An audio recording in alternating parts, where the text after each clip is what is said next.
नमः ओम विष्णुपदाय कृष्णपृष्ठाय बोले श्रीमती जयपताक स्वामिनिधि नामने नमः आचार्यपादाय निधाय कृपपदायिने गौरगदामदाय नगरग्रामधारिणे नमः ओम विष्णुपदाय कृष्णपृष्ठाय बोले श्रीमती भक्तिवेदांत स्वामिनिधि नामने नमस्ते सारस्वती देव गौरवाणी प्रचारिणे निर्विशेष शून्यवादी पाश्चात्य देशधारिणे जय श्री कृष्ण चैतन्य प्रभु नित्यानंद श्री अद्वैत गदाधर शिवाशादि गौर भक्त वृंदा हरे कृष्णा कृष्णा कृष्णा हरे हरे हरे राम राम राम हरे हरे हरे कृष्णा இன்னைக்கு விஸ்வரூபம் 11வது அத்தியாயம் 31வது ஸ்லோகம் आज्ञाहि मे को भवान् उग्र रूपो नमोस्तु दे देव वरप्रसीद विज्ञातुम् इच्छामि भवन्तम् आद्यं न हि प्रजानामि तव प्रवृत्तिम् தேவர்களின் இறைவனே, உக்கிரமான ரூபமே, தாங்கள் யார் என்பதை தயவுசெய்து எனக்கு கூறும். உமக்கு எனது வணக்கங்கள். என்னிடம் கருணை காட்டும். தாங்களே ஆதிபுருஷர். உங்களது நோக்கம் என்ன என்பதை அறியாததால் அதை தெரிந்து கொள்ள நான் விரும்புகிறேன். இங்க விஸ்வரூபத்துல அர்ஜுனன் பகவானுடைய ஜட தோற்றத்தை காணிக்கும்படி கேட்கிறாரு. அப்ப பகவான் விஸ்வரூபம் காமிக்கிறார். பல பல கைகள், பல பல கால்கள், பல பல கண்கள், உக்கிரமான ரூபம், தேவர்களோட முகங்கள், இந்த உலகத்துல நடக்கிற அனைத்துமே ஒரே இடத்துல 8 திசைகள் இல்ல 10 திசைகளிலும் அவர் காமிக்கிறார். அதையெல்லாம் பார்த்துட்டு அர்ஜுனன் நடுங்க ஆரம்பிச்சிடுறார். ரொம்ப பயப்படுறார். அப்போ எங்கிட்ட கருணை காட்டுங்க, நீங்க தான் ஆதிபுருஷர். ஆதிபுருஷர் அப்படின்னு சொல்லிட்டு பிரம்மதேவர் அவருடைய ஸ்துதியில சொல்றார். பிரம்ம சம்ஹிதையில கோவிந்தமாதி புருஷம் தமகம் பஜாமின்னு ஒவ்வொரு ஸ்லோகங்களையும் சொல்றார். அத்வைதம், அச்சுதம், அனாதிம், அனந்த ரூபம். அனந்த ரூபம் அப்படிங்கிறதையும் பயன்படுத்துறார் பாருங்க. அத்வைதம் அச்சுதம் அனாதிம் அனந்த ரூபம். அத்வைதம் அப்படின்னா ஒரே ஒருவர், ஆனால் அந்த அச்சுதன் தோற்கடிக்க முடியாதவரான அவர் அனாதிம், அவருக்கு மேல யாருமே கிடையாது. அனந்த ரூபம், நிறைய ரூபங்கள் அவருக்கு. ஆத்தியம் புராண புருஷம் நவயமனஞ்ச. ஆத்தியம் அப்படின்னா ஆதிகாலம், ஆத்தியம் பழைய புராண காலம் தொட்டு புராண புருஷம். புருஷர்னா அவர் தான் பரம புருஷர். அந்த நவ யவனம் என்றும் இளமையானவர். நம்ம மாதிரி ஜட உடலுக்கு குழந்தை பருவம், அப்புறம் இளமை, அப்புறம் முதுமை அப்படின்னு எல்லாம் கிடையாது. அவருக்கு எப்பவுமே நவ யவனம் என்றும் 16. அப்படிப்பட்ட பகவானுக்கு பக்தி செலுத்துறது மிகவும் அரிது. பக்தர்கள் ஆகிறதுங்கிறது ரொம்ப அரிது. வேதேசு துர்லபம் அதுர்லபம் ஆத்ம பக்தவ் கோவிந்தமாதி புருஷம் தமகம் பஜாமி. ஸோ அவர்தான் ஆதி புருஷர் அப்படின்னு சொல்லி சொல்றாங்க. அது போல உங்கள் நோக்கம் என்னன்னு தெரியாதனால அதை தெரிஞ்சுக்க நான் விரும்புறேன் அப்படின்னு. ஏன்னா பகவானோட நோக்கம் என்னங்கிறது யாருக்குமே புரியாது. ஆனா நம்மளை எதுக்காக அவர் தோற்றுவித்தார்னா அவருடைய சேவைக்காகத்தான். ஆனா நாமெல்லாம் அவர் கூட போட்டி போட்டுட்டு என்னோட உடலுக்கே நான் சேவை செய்யணும் அப்படின்னு இங்க வந்துட்டோம்.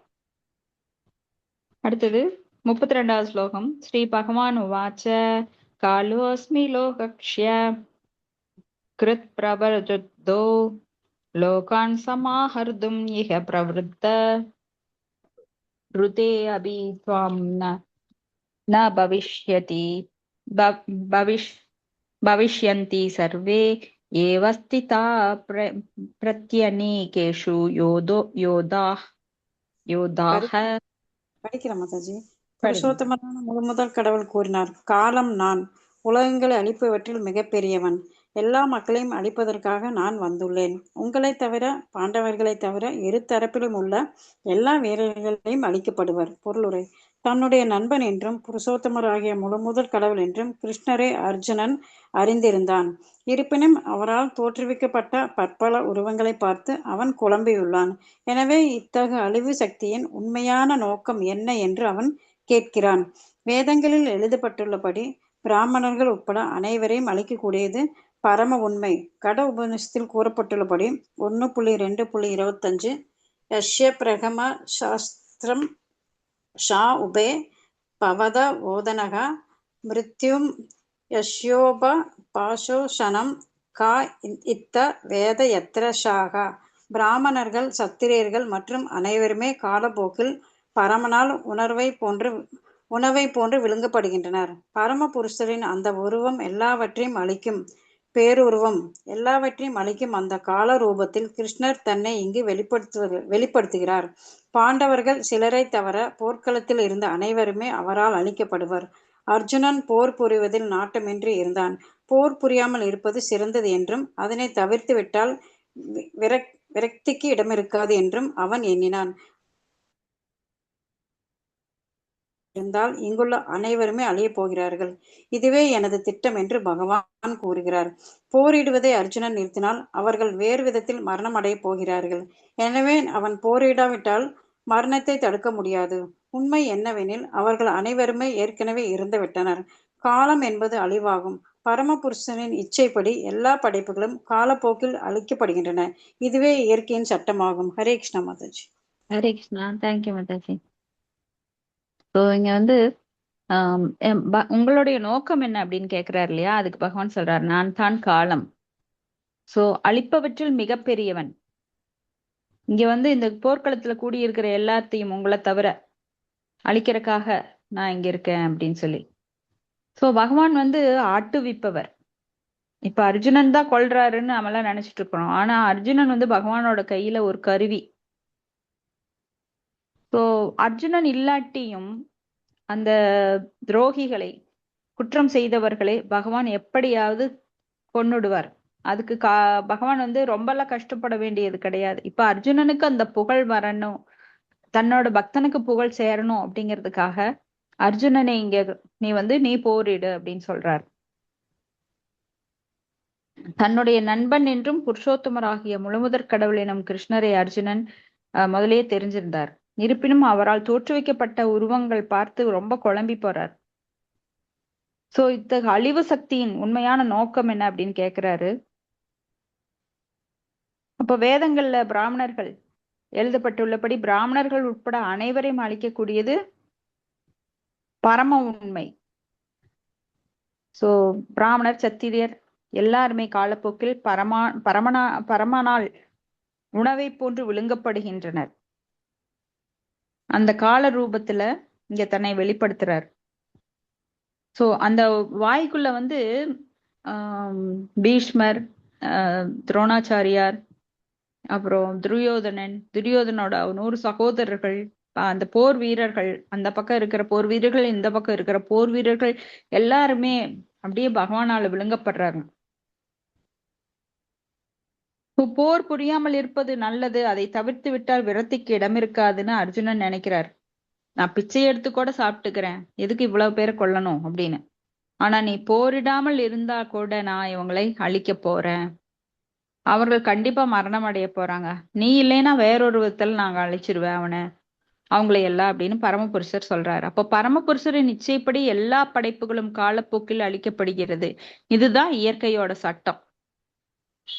ஸோ ராக்கை கிருஷ்ணா மாரே கிருஷ்ணா ராக்கைக்கே அப்படின்னு ஒரு வங்காள பழமொழி இருக்கு. பகவான் யாரை அழிக்கணும்னு நினைக்கிறாரோ அவங்களை யாராலையும் காப்பாற்ற முடியாது. யாரை காப்பாற்றணும்னு நினைக்கிறாரோ அவங்கள யாராலையும் அழிக்க முடியாது. அவங்களுக்கு மரணம் இதோ ஒரு நிமிஷத்துல வரும் அப்படின்னு விதி இருந்தா கூட பகவானால் காப்பாற்றப்பட்டால் அவரை வந்து யாரையும் அழிக்க முடியாது.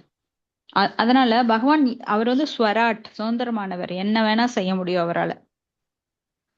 அடுத்தது ஸ்லோகம் 33. தஸ்மாத்வம் உதிஷ்ட யோஷோ லபஸ்வ ஜித்வா சத்ருன் புங்ஸ்வ ராஜ்யம் சம்ருத்தம் மயைவைதே நிகதா பூர்வம் ஏவ நிமித்த மாத்திரம் பவ சவ்ய சாட்சின். சோ நிமித்த மாத்திர பவசவ்ய சாட்சினே அப்படின்னு சொல்லி, நீ எனக்கு ஒரு கருவியா மட்டும் இரு அப்படிங்கிறார். எழுந்து நின்னு போராட தயாராகு.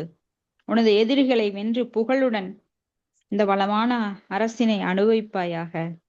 என்னோட ஏற்பாட்டினால எல்லாருமே மரணம் அடைச்சிட்டாங்க, நீ பாக்குற இல்லையா? சோ சவ்ய சாட்சினே, அதாவது சவ்ய சாட்சினே அப்படின்னா உன்னை தவிர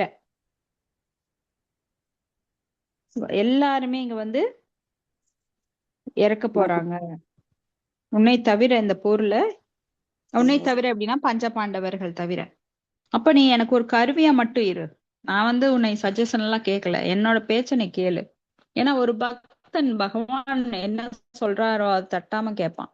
பகவானை திருப்திப்படுத்துறதா பக்தர்களோட வேலை. பகவானுக்கு அனுகூலமாக நடந்து கொள்வது, பிரதிகூலமா கிடையாது, அனுகூலமா நடந்துக்கிறது. சோ சவ்ய சாட்சின் அப்படின்னா மிகவும் திறமையாக அம்பு எய்தக்கூடியவன். சோ அம்பு எய்தறதுல அர்ஜுனன் வந்து ரொம்ப திறமை மிக்கவர். அதனாலதான் அவர் வில்லாளி அப்படின்னு சொல்லப்படுறாரு. அப்போ தனது எதிரிகளை கொல்றதுக்கு அம்புகளை செலுத்துவதுல நிபுணன். நிமித்த மாத்திரம் அப்படின்னா கருவியாக செயல்படும். முழு உலகமும் முழுமுதற் கடவுளின் திட்டப்படி இயங்கி வருகிறது. போதிய அறிவில்லாத முட்டாள் மக்கள் மட்டுமே இயற்கையை திட்டமின்றி இயங்குவதாக, அனைத்தும் தானாக தோன்றியதாகவும் நினைக்கிறாங்க. ஆனா திட்டமிட்டு தான் இங்க எல்லாமே நடக்குது.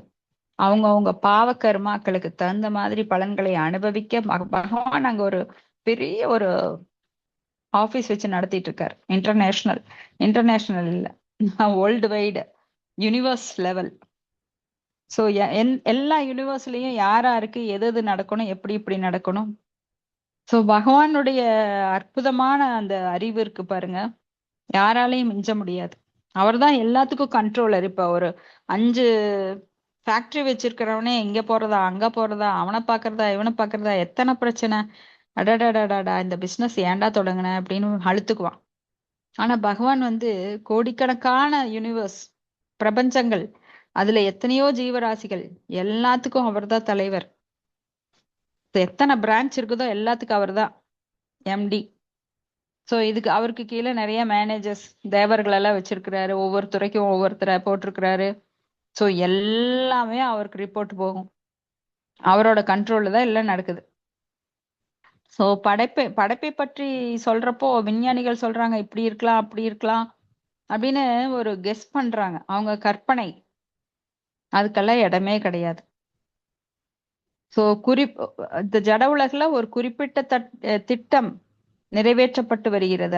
அது என்ன அப்படின்னா, கட்டுண்ட ஆத்மாக்கள் முழுமுதற் கடவுளின் திருநாட்டுக்கு செல்வதற்கான ஒரு வாய்ப்பே இந்த பிரபஞ்ச தோற்றம். இந்த ஜெயில் எதுக்கு? நாமெல்லாம் தண்டனை அனுபவிச்சுட்டு திரும்ப நம்மளோட சொந்த இடத்துக்கு போறது. ஜெயில இருந்து ரிலீவ் ஆனா எங்க போவாங்க கைதிகள்? திருந்திட்டாங்கன்னா அவங்க சொந்த இடத்துக்கு போவாங்க. அது போல நாமெல்லாம் இந்த ஜெயில், ஜட உலகம் என்னும் ஜெயில போடப்பட்டிருக்கோம்.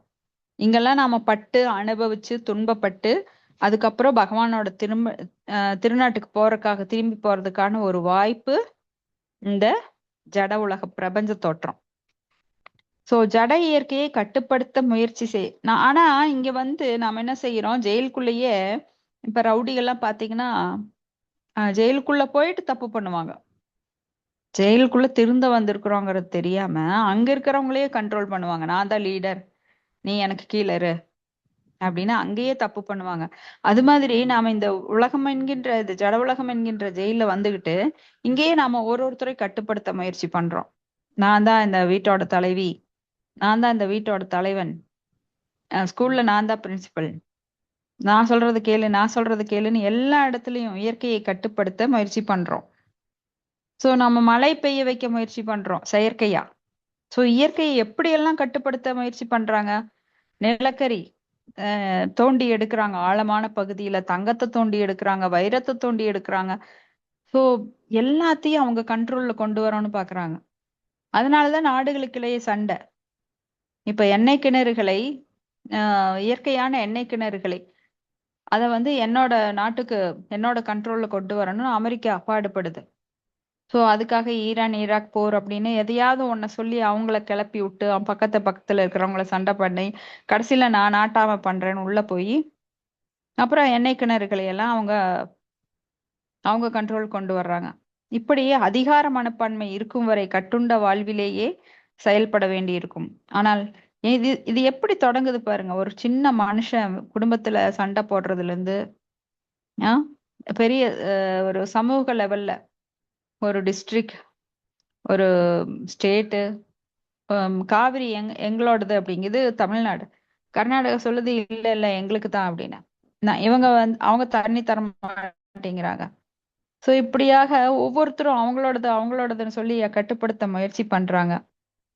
ஆனா எதுவுமே இங்க சரி வர மாட்டேங்குது. அப்ப கிருஷ்ண உணர்வை வளர்ப்பவன், பகவானோட திட்டத்தை புரிஞ்சுட்டு கிருஷ்ண உணர்வை வளர்ப்பவன் ரொம்ப புத்திசாலி. பிரபஞ்ச தோற்றத்தின் படைப்பும் அழிவும் பகவானுடைய ஆணையின் கீழ் செயல்படுகிறது.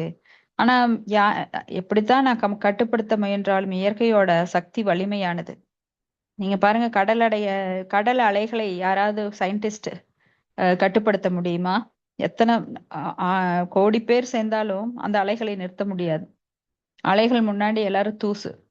அது போல ஒரு நில வெடிப்பை, பூகம்பத்தை கட்டுப்படுத்த முடியாது. ஒரு ம், எரி எரிமலையை கட்டுப்படுத்த முடியாது. அது மாதிரி சுனாமியை கட்டுப்படுத்த முடியாது.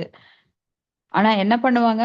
சுனாமில பாதிக்கப்பட்டவர்களுக்கு உதவி செய்யறேன்னு நிறைய பேர் போவாங்க. ஆனா சுனாமி எல்லாம் கட்டுப்படுத்த முடியாது. சோ இயற்கையை வந்து யாராலையும் கட்டுப்படுத்த முடியாது. என்னன்னா இந்த பிரபஞ்ச தோட்டத்தோட படைப்பும் அழிவும் இறைவனது பரம ஆணையின் கீழ் செயல்படுகிறது. சோ இவ்வாறாக குருச்சேத்திர போரும் இறைவனின் திட்டப்படியே நடக்கிறது. அர்ஜுனன் போரிட மறுத்தான். ஆனால் பரமபுருஷரின் விருப்பத்தின் அடிப்படையில் அவன் போரிட வேண்டும் அப்படின்னு சொல்லி வலியுறுத்துறார். அப்போது அவன் மகிழ்ச்சியாக வாழ முடியும். ஒருவன் பூரண கிருஷ்ண உணர்வுடன் தனது வாழ்வை பகவானின் திவ்யமான தொண்டிற்கு அர்ப்பணித்தால் அவன் பக்குவமானவன் ஆவான். சோ ஒரே வழி என்ன இங்கிருந்து தப்பிக்கிறதுக்கு? இந்த ஜெயில இருந்து தப்பிக்கணும் அப்படின்னா வேலியெல்லாம் ஏறி குதிக்க முடியாது, காம்பவுண்ட் ஏறி குதிக்க முடியாது திருடர்கள் பண்ற மாதிரி. So, ஏன்னா ஒவ்வொரு பிரபஞ்சங்களுக்கும் இடையில பல காதம் இடைவெளி இருக்கு. இந்த உலகை தாண்டி போகணும் அப்படின்னா, இந்த பூமண்டலத்தை தாண்டி போகணும்னா ஒரு சாதாரண மனிதனால முடியாது. ஏன்னா அவனுக்கு சக்தி கிடையாது, குறையுடையவன். தனது புலன்களால் குறையுடைய மனிதன். கண்கள் ஓரளவுக்கு தான் பார்க்க முடியும், காது ஓரளவுக்கு தான் கேட்க முடியும். இங்கிருந்து சைனா போறதுக்கு, ஜப்பான் போறதுக்கு நம்ம ஃபிளைட் ஏறினா திரும்பி வருவோமா? ஃபிளைட் நல்லா இருந்தாதான் திரும்பி வருவோம். ஆனா ராக்கெட்ல போறாங்க பாருங்க, வேற மண்டலத்துக்கு போறேன்னு சொல்லிட்டு அவங்கெல்லாம் ரொம்ப ரிஸ்க். ஃபிளைட்ல போறதை விட ராக்கெட்ல போறப்போ அது, ஏன்னா அவ்வளவு வேகத்துல அந்த ராக்கெட் பறக்கும் போது உராய்வு, காற்றோட உராய்வுனால அது தீப்பற்றி எரியக்கூடிய வாய்ப்பு 90% இருக்கு. அப்படியே தப்பிச்சு வர்றவங்க பல சோதனைகளுக்கு ஆளாக்கப்படுறாங்க. அங்க போய் ஏதாவது ஒரு சின்ன பார்ட் ஃபெயிலியர் ஆயிடுச்சு அப்படின்னா அங்கேயே தங்க வேண்டி இருக்கு. அப்படி இருக்கிறவங்க கீழே வர்றது அபூர்வம். இப்படி நிறைய ராக்கெட் எல்லாம் வெடிச்சு சிதறி இருக்கிறத நம்ம பாக்குறோம். இப்படி உள்ளுக்குள்ளேயே இவ்வளவு கோளாறுனா நம்ம பிரபஞ்சம் விட்டு பிரபஞ்சம் எங்க போறது? கோள்கள் விட்டு கோள்கள் போறக்கே கஷ்டப்படுறோம். சரி, வேறு பிரபஞ்சங்கள் போகணும்னா அது நம்ம பாகவதத்துல சயின்டிபிக்கா நம்மளுக்கு சொல்லியிருக்காங்க. பிரபஞ்சங்கள் எப்படி ஆஹ் 7 அடுக்குகளால் மூடப்பட்டிருக்கு, பஞ்சபூதங்களால மனம், புத்தி, அகங்காரம் அப்படின்னு 8 அடுக்குகளால் மூடப்பட்டிருக்கு அப்படின்னு. ஒன்றை விட ஒன்று 100 மடங்கு அதிகமானது.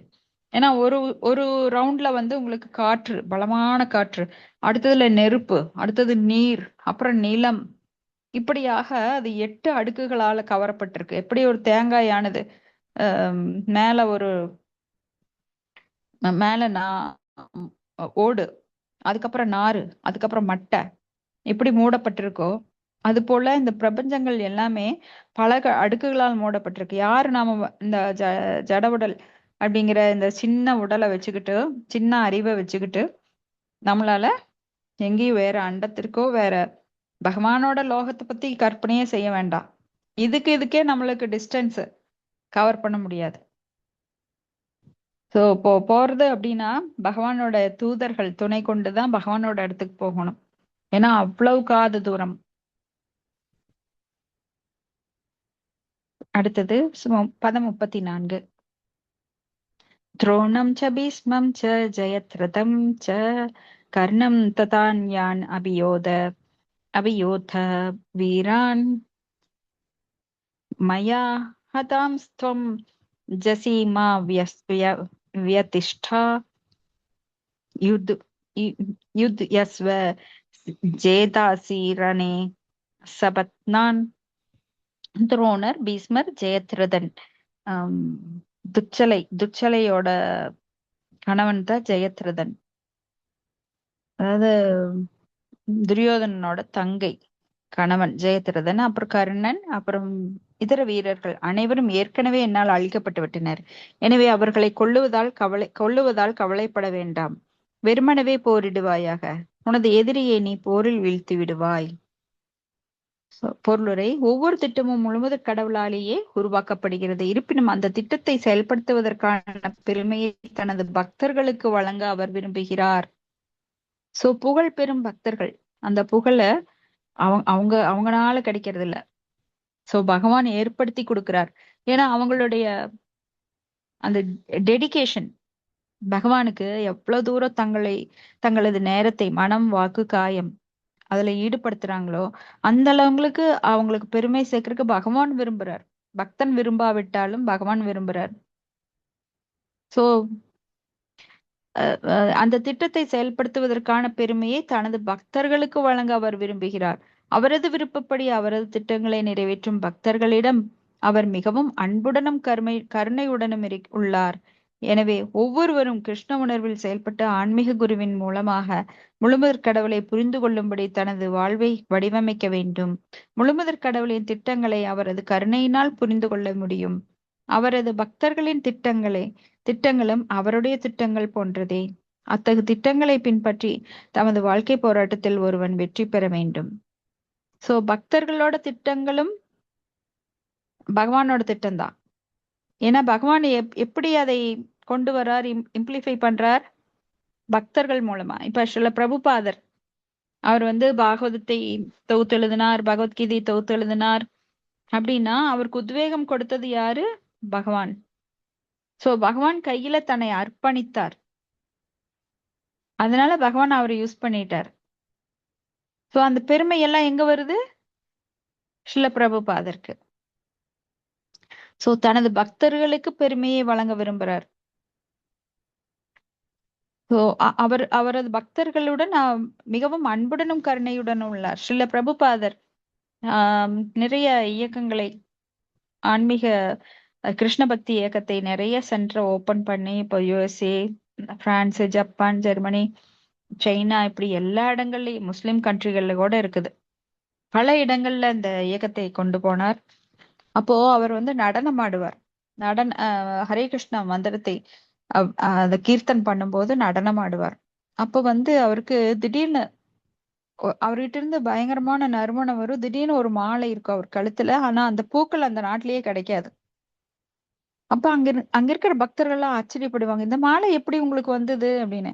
நீங்க பாக்கலையா? நாரதர் எனக்கு போட்டுட்டு போனார் அப்படின்னு சொல்லுவாரு. அவங்க எல்லாம் ரொம்ப ஆச்சரியப்படுவாங்க, எப்ப வந்தார் அப்படின்னு. ஏன்னா அவங்க கண்ணுக்கு தெரியாது. சில பிரபுபாதர் தூய்மையான பக்தர், அவர் கண்ணுக்கு நல்லா தெரிவாங்க. அப்புறம் அந்த மலர் அந்த நாட்டிலேயே இருக்காது. அந்த மாதிரி அந்த மலர் மாலையாக அவர் கழுத்துல இருக்கும். சோ அவரது விருப்பங்களை பகவானோட விருப்பப்படி அவரது திட்டங்களை நிறைவேற்றும் பக்தர்களிடம் அவர் மிகவும் அன்புடனும் கருணையுடனும் இருக்கிறார். ஸ்ரீல பிரபுபாதர் பகவானுடைய அந்தரங்க சிஷ்யன். அப்போ எப்பவுமே அவருக்கு பகவானுடைய கருணை, அன்பு எப்பவுமே இருக்குது. கிருஷ்ணம் ஆன்மீக குருவின் மூலமாக முழுமுதற் கடவுளை புரிந்து கொள்ளும்படி தனது வாழ்வை வடிவமைக்க வேண்டும். நாமளா போய் புரிஞ்சுக்க முடியாது. இது ஸ்ட்ராங்கான விஷயம். எல்லாரும் இதை புரிஞ்சுக்கணும். அதான் நாமளா பகவானை புரிஞ்சுக்க முடியாது. ஆன்மீக குருவின் மூலமாக பரம்பரை வழியாக மட்டுமே புரிந்து கொள்ள முடியும். சோ கடவுளுடைய திட்டங்களை அவரது குருவோட கருணையினால புரிஞ்சுக்க முடியும். அவரது பக்தர்களின் திட்டங்களும் அவரது திட்டங்களை போன்றதே. ஏன்னா பகவான் நம்மளை எல்லாம் மீட்டெடுக்க விரும்புறார் இந்த ஆபத்திலிருந்து. என் குழந்தைங்க என்கிட்ட திரும்ப வரணும்னு அவர் ஏங்குறாரு.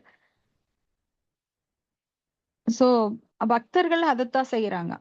பகவானுக்கு ஒத்துழைக்கிறதுக்காக, நம்மளா திரும்பி போறதுக்காக, நம்மளுக்கு ஹெல்ப் பண்றதுக்காக பகவான் சார்பாக பக்தர்கள் இங்க வந்து நமக்கு பகவத்கீதை, பாகவதம் எல்லாம் கொடுத்து நம்மள திரும்பி போறதுக்கான ஏற்பாடுகளை அவங்க பண்றாங்க. ஆனா ஒத்துழைக்கணுமே. நிறைய பேருக்கு அது புரியறது இல்ல. அவங்களவே குத்தம் சொல்றாங்க. இவங்கெல்லாம் போலி குருமார்கள், இவங்கெல்லாம் போய் சொல்றாங்க. ஏன்னா அவங்க மறுபடியும் இந்த உலகத்துக்குள்ளேயே இருக்க விரும்புறாங்க. ஆபத்தாக இருந்தாலும் சரி, பதம் பதம் எத் விபதாம் ந தேசாம், ஒவ்வொரு அடியும் ரொம்ப ஆபத்தானது தெரிஞ்சு பக்தர்கள் மட்டும்தான் குரு கிட்ட சரணடைகிறாங்க. மற்றவர்கள் வந்து இன்னும் அனுபவிக்கணுங்கிற ஆர்வத்துல இந்த உண்மை புரிஞ்சுக்க மாட்டேங்கிறாங்க. முட்டாளாக இருக்க விரும்புறாங்க. ஆனா பக்தர்கள் அறிவுடையவர்கள். அவங்க இந்த உலகத்துல என்ன செஞ்சாலும் அது திருப்பி நம்மளைத்தான் அடிக்கும் அப்படின்னு தெரிஞ்சு குரு கிட்ட சரணடைகிறாங்க. சோ அத்தகைய திட்டங்களை பின்பற்றி தனது வாழ்க்கை போராட்டத்தில் ஒருவன் வெற்றி பெற வேண்டும். ஏன்னா இது போராட்டம். வாழ்க்கைங்கிறது போராட்டம் தான் எல்லாருக்குமே. எதிர்நீச்சல். இப்ப தண்ணி போற போக்குல போனீங்கன்னா நீச்சல் சுலபமா இருக்கும். ஆனா தண்ணிக்கு எதிர்த்த மாதிரி நீங்க நீச்சல் போட்டீங்கன்னா அது ரொம்ப கஷ்டம். அது போலத்தான் இந்த ஜட வாழ்க்கை. அடுத்தது பதம் 35. சஞ்சய உவாச்ச. இப்ப சஞ்சயன் பேசுறார். ஏதத் ஸ்ருத்வா வசனம் கேசவஸ்ய கிருதாஞ்சலிர்வேபமான கிரீதி நமஸ்கிருத்வா பூய ஏவாஹ கிருஷ்ணம் சகத்கத் கதம் பீத பீத பிரணம்ய. திருதராஷ்டிரனிடம் சஞ்சயன் கூறினான். இப்ப திருதராஷ்டிரருக்கு லைவா பார்த்து சொல்லிட்டு இருக்கார் சஞ்சயன். இவர் யாருன்னா வியாசதேவரோட சீடர். அவருடைய கருணையினால அவரால நேரா பார்க்க முடியுது. இப்ப கிரிக்கெட் எப்படி லைவ்ல பார்ப்போம் அது மாதிரி. சோ அவர் சொல்றாரு திருதராஷ்டிரர்கிட்ட, மன்னா, முழுமுதற் கடவுளிடமிருந்து இத்தகைய உரையை கேட்ட அர்ஜுனன் கூப்பிய கரங்களுடன் நடுங்கியபடி மீண்டும் மீண்டும் அவரை வணங்கினான். மிகுந்த பயத்துடன் குரல் தழுத்தழுத்த வண்ணம் அவன் கிருஷ்ணரிடம் பின்வருமாறு கூறத் துவங்கினான். பொருளுரை. முன்னரே நாம் விளக்கியபடி பரமபுருஷ பகவானின் விஸ்வரூபத்தின் சூழ்நிலையை கவனித்த அர்ஜுனன் வியப்பில் ஆழ்ந்துள்ளான். எனவே அவன் தனது மரியாதை கலந்த வணக்கங்களை மீண்டும் மீண்டும் கிருஷ்ணருக்கு அர்ப்பணிக்கிறான். தற்போது அவன் ஒரு நண்பனைப் போலன்றி வியப்பினால் ஆழ்ந்துள்ள பக்தனைப் போல தழுத்தழுத்து பிரார்த்தனை செய்ய தொடங்குகிறான். இப்ப ரொம்ப உணர்ச்சி வசப்படும் போது என்ன ஆகும்னா தழுத்தழுக்கும். நாக்குல பேச்சே வராது.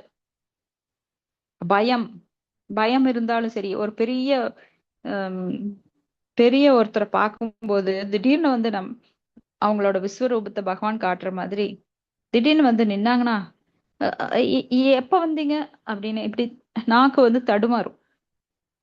அது போல இங்க வந்து அவருடைய இந்த அபரிதமான சக்தியை பார்த்த உடனே அர்ஜுனன் வந்து விழுந்து விழுந்து வணங்குறார். மறுபடியும் மரியாதை கிருஷ்ணருக்கு அர்ப்பணிக்கிறார். தன்னை நண்பனை போல இல்லாம பக்தனை போல அவர் மீண்டும் மீண்டும் நமஸ்கரித்து பகவானை வணங்குறார். ஸ்லோகம் 36. அர்ஜுன உவாச்ச. ஸ்தானே கிருஹீதி கேஷ தவ பிரகீர்த்தயா ஜகத் யத் யனுரஜ்யதே ச ரக்ஷாம்சி பீதானி தினோ திரஷ்வந்தி சர்வே நமஸ்யந்தி ச சித்த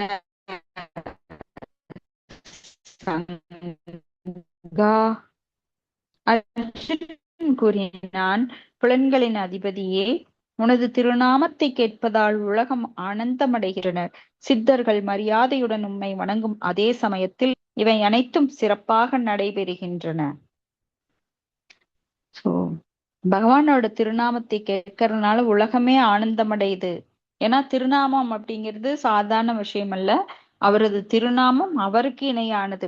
எல்லா சக்திகளும் கிருஷ்ணரிடம் என்ன சக்திகள் இருக்கோ அது அத்தனையும் நாமத்துல அடங்கியிருக்கு. நாம்னா மகாரி பகூதா நிஜ சர்வ சக்தி தத்தார்பித நியமித. சோ அதன் மூலம் அனைவரும் உம்மிடம் பற்றுதல் கொள்கின்றனர். பகவானோட திருநாமத்தை கேட்ட உடனே இல்ல அவங்க சொன்ன உடனே பகவானிடம் அன்பு பெருகுது. சித்தர்கள் வந்து மரியாதையோட வணங்குறாங்க, அசுரர்கள் அச்சமுற்று இங்கும் அங்கும் ஓடுகின்றனர். ஏன்னா அசுரர்களுக்கு என்னைக்குமே மனசுல பயம் இருக்கும். ஏன்னா அசுரர்களோட மனம் எப்பவுமே பயத்திற்கு ஆட்பட்டது. தொத்துருமா தொத்துருமா தொத்துருமா. பொறாமைனால என்ன ஆகும்னா, அடுத்தவங்க மேல பொறாமை வர்றப்போ அந்த பயமும் இருக்கும். காம குரோத லோபம் மோகம் மத மாச்சரிய இதெல்லாம் ஒண்ணுக்கு ஒண்ணு தொடர்புடையது. ஒண்ணு இருந்தா இன்னொரு தானா எழும்பிரும், அடுத்தது தோற்றுவிக்கும். சோ பொறாமை குணம் இருக்கிறவங்களுக்கு சுத்தமான குணம் இல்லாதனால அவங்களுக்கு அடிக்கடி தோல்விதான் வரும். அடுத்தவங்கள பத்தியே யோசிக்கிறவங்க தன்னை பற்றிய வீழ்ச்சியில விழுவாங்க. சோ நம்ம ஆத்மாவை எப்படி கடைந்தேற்றுவது அப்படிங்கறத நினைக்கிறத விட்டுட்டு அடுத்தவங்கள பத்தி பேசிட்டு இருக்கிறவங்க சோட போயிருவாங்க. பொருளுரை. குருட்சேத்திரத்தின் போரின் விளைவுகளை கிருஷ்ணரிடமிருந்து கேட்ட அர்ஜுனன் மிகவும் தெளிவுற்றான். பரமபுருஷ பகவானின் மிகச்சிறந்த நண்பனும் பக்தனுமான அவன் கிருஷ்ணரால் செய்யப்படும் அனைத்து செயல்களும் சரியானவை என்று கூறுகிறான்.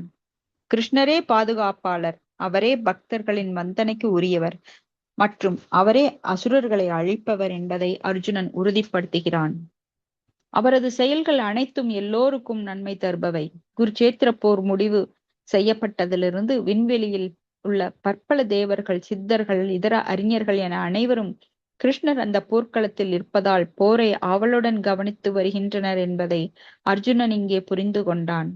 இறைவனுடைய விஸ்வரூபத்தை அர்ஜுனன் பார்த்த பொழுது தேவர்கள் அதில் ஆனந்தமடைந்தனர். ஆனால் பகவான் புகழப்பட்ட போது அசுரர்களாலும் நாத்திகர்களாலும் அதனை பொறுத்து கொள்ள முடியவில்லை. எல்லாவற்றையும் அழிக்கும் முழுமுதற் கடவுளின் கால ரூபத்தை கண்டதால் ஏற்பட்ட இயற்கையான பயத்தால் அவர்கள் ஓடினர். கிருஷ்ணர் பக்தர்களை மட்டுமல்லாது நாத்திகர்களை நடத்தும் முறையையும் அர்ஜுனனால் புகழப்படுகிறது. இறைவனால் செய்யப்படுபவை அனைத்தும் எல்லோருக்குமே நன்மை தரும் என்பதை அறிந்துள்ள பக்தன் எல்லா சூழ்நிலையிலும் இறைவனை புகழ்கிறான். ஏன்னா ஏற்கனவே நாமெல்லாம் பகவானை கண்டு பொறாமை கொண்டுதான் இங்கு கீழே விழுந்தோம். நானும் அகம் போக்தா, அகம் கர்த்தா, நானே அனுபவிப்பாளன், நானே செய்பவன் அப்படின்ற நிலையில தான் வீழ்ச்சி அடைந்தோம்.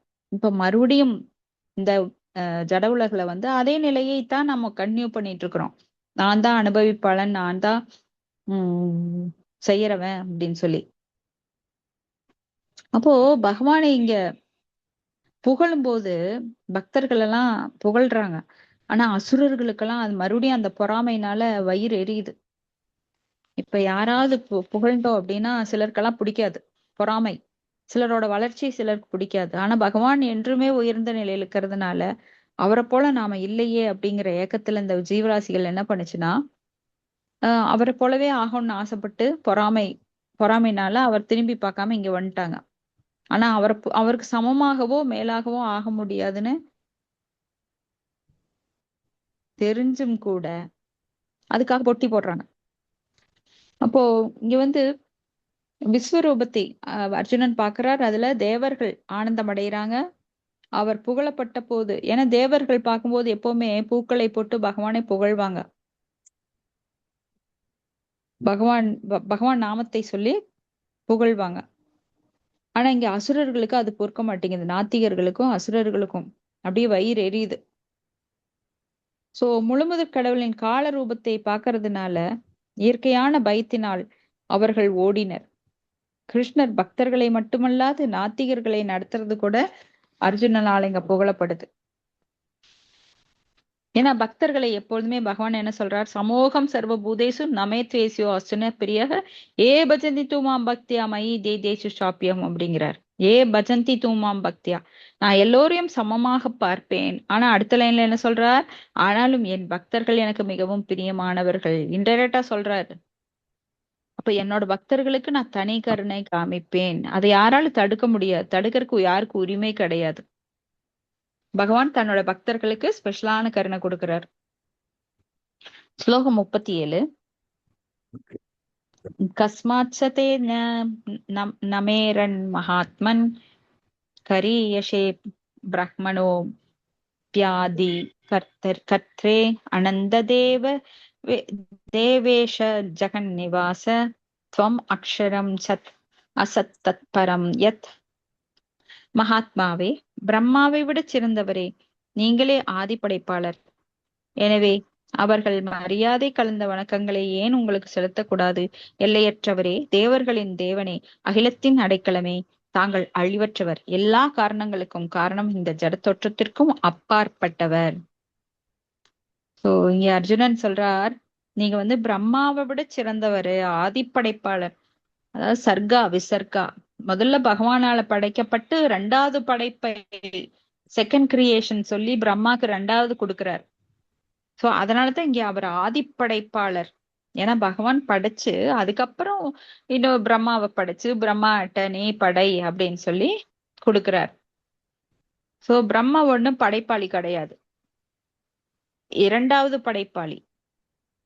முதல் பிரைமரி கிடையாது அவர். எல்லாமே அவருக்கு தெரியும். தேனே பிரம்ம ஹிருதாய ஆதி கவையே அப்படின்னு சொல்லி பிரம்மாவோட இதயத்தில் முதல் முதல் வேத ஞானத்தை புகட்டியவரும் அவரே. சோ அந்த ஞானம் வந்தா மட்டும் இருந்தங்காட்டிக்கு தான் அவரால் படைப்பை தொடங்க முடிச்சது. அதை கொடுத்தவர் யாரு? பகவான். அப்போ எல்லையற்ற தேவனின், தேவர்களின் தேவனே, தேவர்களுக்கெல்லாம் தேவன், தேவேந்திரனுக்கும் தேவன் யாரு? பகவான் கிருஷ்ணர். தேவர்களின் தேவன், அகிலத்தின் அடைக்கலமே. அடைக்கலம் அப்படின்னா அவரது பாதார விந்தங்கள் தான் அடைக்கலம், வேற எதுவுமே கிடையாது. யார சரணடையணும்? அவரது பிரதிநிதியான குருவை சரணடையணும். சோ அடைக்கலம் அப்படின்னா குருவின் மூலமாக கிருஷ்ணரை அடைக்கலம் அடையிறோம். சோ அவர் வந்து அழிவற்றவர், எப்பவுமே நித்தியமானவர், அவருக்கு அழிவே கிடையாது. எல்லா காரணங்களுக்கும் காரணம், ஆதி மூலம். ஆனா இந்த ஜட தோற்றத்துக்கு அப்பாற்பட்டவர். இங்க ஜடத்துல பாக்குற விஷயங்களுக்கெல்லாம் அவர் அப்பாற்பட்டவர். இங்க இங்க வந்து அவர் நம்மளை போல ஆஹ் இந்த பஞ்சபூதங்களால் ஆன உடலோட கொண்டு இங்க வர்றது கிடையாது, இருக்கு அப்பாற்பட்டவர். அவர் வந்து இங்க வந்தா கூட எப்படி ஒரு அரசர் கைதிகளை பார்க்க ஜெயிலுக்குள்ள போறாரு, அதனால ஓ ஜெயிலுக்குள்ள சிக்கிட்டாரு இவரும் ஒரு கைதி தான் அப்படின்னு எல்லாம் சொன்னா நாம முட்டாள். அப்போ பகவான் இந்த ஜடவுலகத்துக்கு வரும்போது அவர் அவராகவே இருக்கிறார். அவர் வந்து நம்மளை பாரு மனித உடல் எடுக்கிறதோ முக்குணங்களுக்கு ஆட்படுறதோ கிடையாது. சோ நாகம் பிரகாச சர்வசிய யோகமாயா சமாவிரத மூடோயம் நாபிஜானாதி லோகோமாமஜம் அவ்யயம் அப்படின்னு தன்னை வந்து தன்னுடைய அந்தரங்க சக்தியினால் தன்னை மறைத்துக் கொள்கிறார். பொருளுரை: இத்தகைய பிரார்த்தனையின் மூலம் கிருஷ்ணரே அனைவராலும் வழிபடக்கூடியவர், வழிபட வேண்டியவர் என்பதை அர்ஜுனன் சொல்றார். அவர் எங்கும் பரவி இருக்கிறார், எல்லா ஆத்மாக்களின் ஆத்மாவாக விளங்குகிறார். நாமெல்லாம் ஆத்மா, நம்மளுக்குள்ள இருக்கிறது பரமாத்மா. பர அப்படின்னா உயர்ந்த, உயர்ந்த ஆத்மா பரமாத்மா அவர். சோ அர்ஜுனன் கிருஷ்ணரே மகாத்மா, மிகவும் தாராள மனப்பான்மை உடையவர், எல்லையற்றவர் என்று அழைக்கிறான். சோ மகாத்மா கிருஷ்ணரை வந்து மகாத்மான்னு அழைக்கிறார். இங்கெல்லாம் நாம ஒரு சாதாரண மனிதர்களையே மகாத்மான்னு எல்லாம் சொல்லுவோம், அப்படி கிடையாது. மகாத்மா அப்படின்னா எல்லையற்றவர், அனந்த, அவருக்கு எந்த ஒரு லிமிட்டும் கிடையாது. சோ அனந்த எனும் சொல் கடவுளின் ஆதிக்கத்தாலும் சக்தியாலும் கவரப்படாதது எதுவும் இல்லை என்பதை குறிக்கிறது. தேவேஷ அப்படின்னா எல்லா தேவர்களையும் கட்டுப்படுத்துபவர். சோ தேவர்களுக்கெல்லாம் தேவர் அவர், உயர்ந்த தேவர். இந்திரனுக்கும் அவர் தான் தேவர். சோ எல்லாரையும் கட்டுப்படுத்தக்கூடியவர் முழுமுதற் கடவுள். அவரே முழு உலகத்திற்கும் அடைக்கலம் ஆவார். கிருஷ்ணரை விட சிறந்தவர்கள் யாருமே இல்லை என்பதால் எல்லா சித்தர்களும் சக்தி வாய்ந்த தேவர்களும் தங்கள் மரியாதை கலந்த வணக்கங்களை அவருக்கு சமர்ப்பிப்பது பொருத்தமாக இருக்கும் என அர்ஜுனன் எண்ணுகிறான். அதிலும் முக்கியமாக கிருஷ்ணர் பிரம்மாவை விட உயர்ந்தவர் என குறிப்பிடுகிறான். ஏனெனில் பிரம்மாவை படைத்தவர் அவரே. பிரம்மாவையும் படைச்சது பகவான் தான், எல்லாருக்குமே தெரியும். அவரோட நாபிக் கமலத்திலிருந்து தாமரையிலிருந்து பிரம்மா உதித்தார். இப்ப பிரம்மா கிருஷ்ணரின் ஒரு அங்க விரிவாகிய கர்ப்போதக சாயி விஷ்ணுவின் தொப்பில் கொடியில் இருந்து உருவான தாமரையில் பிறந்தவர். எனவே பிரம்மாவும் பிரம்மாவிலிருந்து பிறந்த சிவபெருமானும் மற்றும் இதர தேவர்கள் அனைவரும் தம் தம் மரியாதையை கலந்த வணக்கங்களை அவருக்கு அர்ப்பணிக்க வேண்டும். சிவபெருமான் பிரம்மா மற்றும் இதர சக்தி வாய்ந்த தேவர்களால் பகவான் வணங்கப்படுகிறார் என்று ஸ்ரீமத் பாகவதத்துல சொல்லப்பட்டிருக்கு. அக்ஷரம் என்னும் சொல் இங்கே ரொம்ப முக்கியமானது. ஏன்னா இந்த ஜடப்படைப்பின் அழிவிற்கு இந்த ஜடப்படைப்பு அப்படிங்கிறது அழிவுக்கு உட்பட்டது. பூதுவா பூதுவா பிரளீயதே அப்படின்னு சொல்லி தோன்றி தோன்றி மறையக்கூடியது.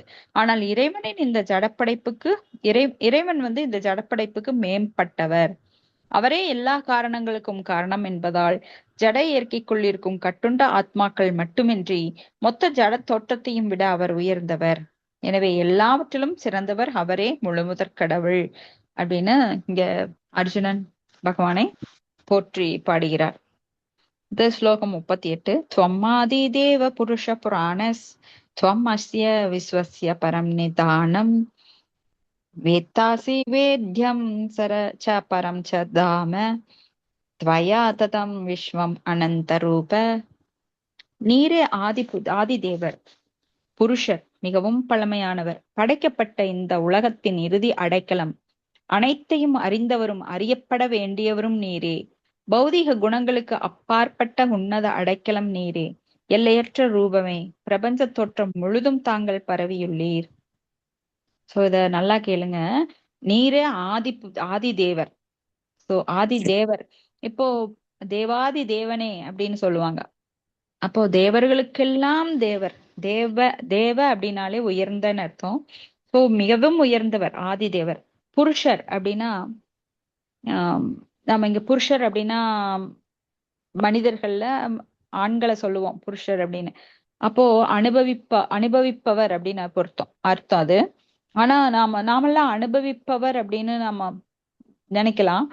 ஆனா நம்மளுக்கு எல்லாத்துக்கும் மேல பரம அனுபவிப்பாளர் அப்படின்னா அவர் வந்து பரம புருஷர் தான். மிகவும் பழமையானவர். ஏன்னா அவர் எப்ப தோன்றினார் அப்படிங்கிற காலக்கெடுக்கு ஹிஸ்டரி அதெல்லாம் கிடையாது. இப்ப நிறைய பேர் இந்த உலகம் எப்ப தோன்றுச்சு அப்படின்னு ஆழமா தோண்டி அந்த கல்வெட்டுகளை எல்லாம் பார்த்து இது இந்த காலத்திற்கு உட்பட்டது அப்படின்லாம் சொல்லுவாங்க. அந்த மாதிரி எல்லாம் பகவானை கணக்கிடவே முடியாது. படைக்கப்பட்ட இந்த உலகத்துல இறுதி அடைக்கலம். ஏன்னா அவர் தான் அடைக்கலம் அடையணும். வேற யாரையும் நம்மளை அடைக்கலம் அடைஞ்சா யாரும் நம்மளை காப்பாத்த முடியாது. புயலோ இல்ல மழையோ இல்ல வெள்ளமோ பெருசா வந்ததுன்னா எல்லாருமே உள்ள போக போறோம். அப்ப யார் நம்மளுக்கு அடைக்கலம் கொடுப்பா? நாம நினைச்சிட்டு இருக்கிற மினிஸ்டரா, நாம கோடியா சம்பாதிச்சிருக்கிற பணமா, இல்ல நம்ம டாக்டரா, இல்ல நம்ம அம்மாவா அப்பாவா? யாராலையும் அடைக்கலம் கொடுக்க முடியாது. சோ பகவான்கிட்ட தான் அடைக்கலம், இறுதி அடைக்கலம் நாம அடையணும். சோ எல்லாவற்றையும் அறிந்தவர், அறியப்பட வேண்டியவரும் நீரே. பகவான் சொல்றார், வேதைச சர்வேர் அகம் வேத வேத்யோ வேதாந்த கிருத் வேதவித் ஏவச்சாகம். வேதங்களால் அறியப்பட வேண்டியவனும் நானே, வேதங்களை கொடுத்தவனும் நானே அப்படின்னு, வேதங்களை அறிந்தவனும் நானே. அது போல இங்க எல்லாவற்றையும் அறிந்தவர். அவருக்கு தெரியாத ஒரு விஷயம் கிடையாது. ஏன்னா சர்வகதா, எங்கும் பரவி இருக்கிறார். நீங்க நினைக்கலாம் இந்த மூலையில அவர் இருக்க மாட்டார், இது ரொம்ப இருட்டு, அப்படியெல்லாம் கிடையாது. எல்லாமே அவருக்கு சொந்தமானது. எப்படி ஒரு கட்டடத்தை ஒரு இன்ஜினியர் கட்டுறாரு அப்படின்னா அவருக்கு மூல முடுக்கெல்லாம் தெரியும். அவர் செங்கல் வச்சு கட்டல, ஆனா அவர் பிளான் பண்ணி கொடுத்ததே அவருதான். சோ ஒரு பெரிய கட்டடத்தோட என்ஜினியருக்கு எப்படி எல்லா மூல முடுக்கும் தெரியுதோ அது போல பகவானுக்கு எல்லாமே தெரியும். சோ அவரை பத்தி தெரிஞ்சுக்கிறது தான் முக்கியமான நோக்கம். அறியப்பட வேண்டியவரும் நீரே. சோ பகவான்னா யார்? அவருக்கு அந்த பக அப்படின்னா 6 ஐஸ்வர்யங்கள். வான் அப்படின்னா கொண்டுள்ளவர். 6 ஐஸ்வர்யங்களை கொண்டுள்ள அவர் எல்லாவற்றிலும் முழுமையானவர். பூர்ணம் பூர்ணமத பூர்ணமிதம் பூர்ணாத் பூர்ணம் உதச்யதே பூர்ணஸ்ய பூர்ணமாதாய பூர்ணம் ஏவாவசிஷ்யதே.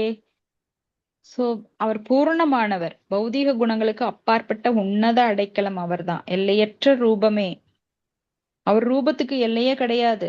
மயிர்கால்கள்ல இருந்து கோடி கோடி பிரபஞ்சங்கள் தோன்றதுன்னா அவர் ரூபம் எப்படிப்பட்டது? எல்லையற்றது. அப்ப பிரபஞ்ச தோற்றம் முழுதும் தாங்கள் பரவியுள்ளீர். எல்லா பக்கம் அவர் பரவி இருக்கார். சோ எல்லாமே முழுமுதற் கடவுளை சார்ந்துள்ளதால் அவரே அனைத்திற்கும் இறுதி அடைக்கலம். நிதானம் என்றால் பிரம்ம ஜோதி உட்பட அனைத்துமே புருஷோத்தமரான முழுமுதற் கடவுள் கிருஷ்ணரையே சார்ந்துள்ளது. பிரம்மனோகி பிரதிஷ்டாகம் அப்படின்னு சொல்லி பிரம்மனுக்கு நானே, அந்த பிரம்ம ஜோதிக்கு நானே ஆதாரம். இப்போ ஒரு நிழல் வருது உங்ககிட்ட இருந்து அப்படின்னா நீங்க இல்லாம உங்க நிழல் எப்படி வரும்? ஆனா முட்டாள்கள் சிலர் சொல்றாங்க நிழல் மட்டும்தான் உண்மை அப்படின்னு. அப்போ பகவான்கிட்ட இருந்துதான் பிரம்மஜோதி வருது. பிரம்மஜோதிக்கு அவர்தான் ஆதாரங்கிறது அவங்களுக்கு புரிய மாட்டேங்குது. அப்ப பகவானுக்கு ஒரு ரூபம் இல்ல, பிரம்மஜோதி தான் உண்மை. ஏன்னா பிரம்மஜோதி 1000 சூரிய ஒளிக்கதிர்களை கொண்டது. அவருக்கு அந்த ஒளிக்கு அப்பால இருக்கிற பகவானை அவங்களால பார்க்க முடியலங்கிறதுக்காக ஆஹ் பகவானே இல்லைன்னு சொல்ல முடியுமா? இப்ப மேகங்கள் வந்து தற்காலிகமாக அந்த சூரியனை மறைச்சிருக்கு. சோ அந்த மேல பார்த்தா அந்த மேக கூட்டம் தான் தெரியுது, சூரியன் தெரியல. அதனால சூரியனே இல்லைன்னு சொல்ல முடியுமா? ஏன்னா சூரியன் இருக்கிறதுனால தான் அந்த மேகங்கள் மறைக்கிறது கூட அவங்களுக்கு தெரியுது. இப்ப பகல்ல பாத்தீங்கன்னா சூரியன் மறைச்சிருக்கும். அந்த மேகங்கள் மறைக்கிறது எப்படி தெரியுது? சூரியன் இருக்கிறதுனாலதான். ஆனா முட்டாள்கள் சூரியனே இல்ல அப்படின்னு சொன்னா அதை எப்படி ஏத்துக்க முடியும்? உனக்கு கண்ணு தெரியறதே சூரியனாலதான். சோ மேகங்கள் மறைச்சா அது கொஞ்சம் டெம்பரரி. அப்ப மாயை மறைச்சிருக்கு, அது டெம்பரரியா. ஆனா உனக்கு அறிவு வரும்போது, அறியாமை என்கின்ற மாயா இருக்கிற வரைக்கும் அந்த மறைப்பு உனக்கு வந்து பகவான் தன்னை வெளிப்படுத்தல. ஆனா அந்த அறிவு ஞானம் கிடைச்சது அப்படின்னா அந்த மேகங்கள் மறைஞ்சு சூரியன் வெளிப்படுவது போல கண்டிப்பா உங்களுக்கு ஞானம் கிடைச்சு பகவான் தன்னை வெளிப்படுத்தும் போது அவரது ரூபம் உங்களுக்கு நல்லா தெரியும். அப்போ இந்த உலகில் நடப்பவை அனைத்தையும் அறிந்தவர் பகவான் தான். மேலும் அறிவிற்கு ஏதேனும் முடிவிருந்தால் அவரே அவ்வெல்லா அறிவின் இறுதியாவார். அறிவுக்கும் முடிவிருந்தா அவர்தான் அதுக்கும் இறுதி. எனவே அறிபவரும் அறியப்பட வேண்டியவரும் அவரே. நம்மளை எல்லாம் அறிஞ்சிருக்கிறவர் அவர். மூளை முடுக்கு எல்லாம் நமக்குள்ள இருக்கிற பரமாத்மா எப்படி இருக்கார்? சாட்சியாக உபதிரஷ்டா அனுமந்தா பக்தா போக்தா மகேஸ்வர. நானே உள்ள இருந்து பரமாத்மாவாக ஒவ்வொரு அசைவையும் நான் கவனித்துக் கொண்டிருக்கிறேன். நம்மளோட எண்ணங்கள், நாம என்ன பாவம் பண்ணினோம், என்ன புண்ணியம் பண்ணினோம், என்ன ரூபத்துல பல கோடி ஜென்மத்துக்கு முன்னாடி எப்படி இருந்தோம், இப்ப எப்படி இருக்கோம், இனிமே எப்படி இருக்க போறதுங்கிறது கூட அவர் அறிந்து கொள்பவர். சோ ஒவ்வொருத்தருக்குள்ளயும் அவர் வந்து அவ்வளவு விரிவங்கமா பரமாத்மாவா நுணுக்கமா கட்டை விரல் சைஸ்ல நம்மளுக்குள்ள இருக்கார். அப்போ சுறாமீன்கெல்லாம் எந்த சைஸ்ல இருப்பார்? சோ அதனோட அதுக்குள்ளேயும் பரமாத்மாவாக அதுக்குரிய சைஸ்ல இருப்பார். அணுவுக்குள்ள எப்படி இருப்பார்? சின்ன லென்ஸ் வச்சு கூட பார்க்க முடியாத ஒரு அணு சின்ன துரும்பு லென்ஸ் கூட பார்க்க முடியாது இருக்குள்ள அந்த ஜீவாத்மாக்குள்ளேயும் இருப்பார். சிறியவற்றில் சிறியதாகவும் இருப்பார், பெரியவற்றில் பெரியதாகவும் இருப்பார். சோ அறியப்பட வேண்டியவரும் அவரே, எங்கும் பரவி இருப்பதால் அவரே அறிவின் இலக்கு. எப்படி அவர் எல்லா பக்கமும் சக்தியாகவும் சக்திமானாகவும் எப்படி இருக்கிறார்? கோலோகத்துல இருக்கிறார், ஆனா அங்கிருந்து எங்கேயும் வர்றதில்ல. ஆனா இங்க கிருஷ்ணலீலை பண்றார், பல அசுரர்களை அழிக்கிறார். இதெல்லாம் புரிஞ்சுக்கிறது ஆனானப்பட்ட தேவர்களுக்கும் முனிவர்களுக்கும் கூட அது குழம்புது. முய்யந்தி யத் சூரயः தேஜோ வாரி அமிர்தாம் யதா வினிமயோ எத்திர திருஷர்க்கோ அமிர்சா தாம்னா சேனா சதா நிரஸ்தகோகம் சத்தியம் பரம் தீமகி அப்படின்னு பாகத்துல முதல் ஸ்லோகத்துல நாம பாக்குறோம். அப்ப அவரே ஆன்மீக உலகுக்கு காரணங்கிறதுனால அவரே பரமமாவார். தெய்வீக உலகின் தலை சிறந்த நபரும் அவரே. அவர் இந்த ஜட உலகத்தை மட்டும் கட்டி காத்து அவரை சிருஷ்டி ஸ்ருதி பிரளய அப்படின்னு சாதன சக்தி அதை மட்டும் பண்ணல, ஆன்மீக உலகத்திற்கும் அவரே அதிபதி. சோ ஆன்மீக உலகம் மற்றும் ஜட உலகம் எல்லாமே அவரோட கண்ட்ரோல்ல இருக்கு. அடுத்தது 35வது ஸ்லோகம். வாயுர்யமோ அக்னிர் வருண சசாங்க பிரஜாபதிஸ்துவம் பிரபிதாமஹஸ்ச நமோ நமஸ்தேஸ்து சகஸ்ர கிருத்வ புனశ్చ பூயோ பூயோ அபி நமோ நமஸ்தே. நீரே வாயு, நீரே யமன், நீரே அக்னி, நீரே வருணன், நீரே சந்திரன், முதல் உயிர் வாழியான பிரம்மாவும் நீரே, அந்த பிதாமகனின் தந்தையும் நீரே. எனவே எனது மரியாதை கலந்த வணக்கங்களை உமக்கு 1000 முறைகள் மீண்டும் மீண்டும் நான் சமர்ப்பிக்கிறேன். இப்போ ஒரு சாதாரண நண்பன் இவ்வளவு பெரிய சக்தி வாய்ந்தவர் அப்படின்னு தெரிஞ்ச உடனே அவருடைய அந்த மதிப்பு, அவர் மேல ரொம்ப மதிப்பு அதிகமாயிட்டே போது மறுபடியும் மறுபடியும் மறுபடியும் மறுபடியும் அவர் வந்து வணக்கங்களை சமர்ப்பிக்கிறார். ஒரு பயத்துல நாமெல்லாம் ஒரு பெரிய மனுஷரை பார்த்துட்டு அவர்கிட்ட சாதாரணமா நடந்துகிட்டு அவரை அடிச்சிட்டு விளையாண்டுட்டு ஆஹ் ரொம்ப இது பண்ணிருப்போம். ஆனா அவர் ரொம்ப பெரிய சக்திமான் தெரிஞ்ச உடனே என்ன பண்ணுவோம்? சரண்டர் ஆயிடுவோம். ஐயோ என்னை மன்னிச்சுக்கோங்க, நான் இப்படி தெரியலையே உங்களை பத்தி அப்படின்னு.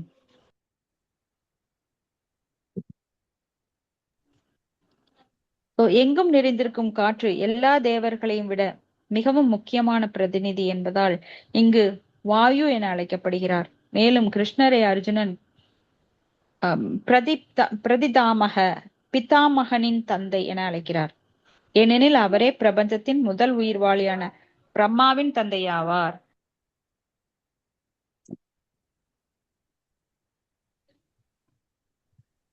ஸோ இங்க வந்து பிதாமகர் அப்படின்னா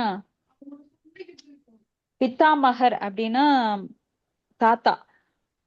தாத்தாவுக்கெல்லாம் தாத்தா பகவான். ஏன்னா பிரம்மதேவர் வந்து முதல் உயிர்வாளி. அவருக்கு யார் தந்தை அப்படின்னா கர்ப்போதவிசாயி விஷ்ணு.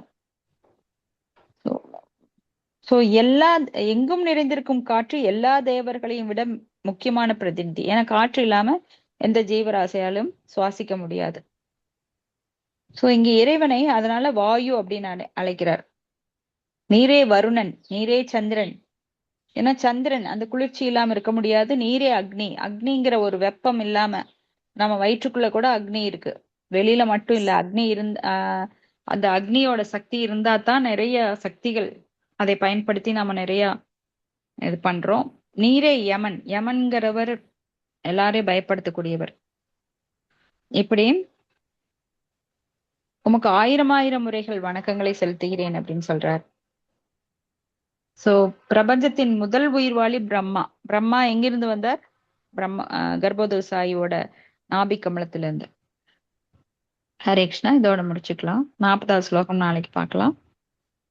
உங்களுக்கு ஏதாவது கருத்துக்கள் இருந்தா நம்ம பார்க்கலாம்.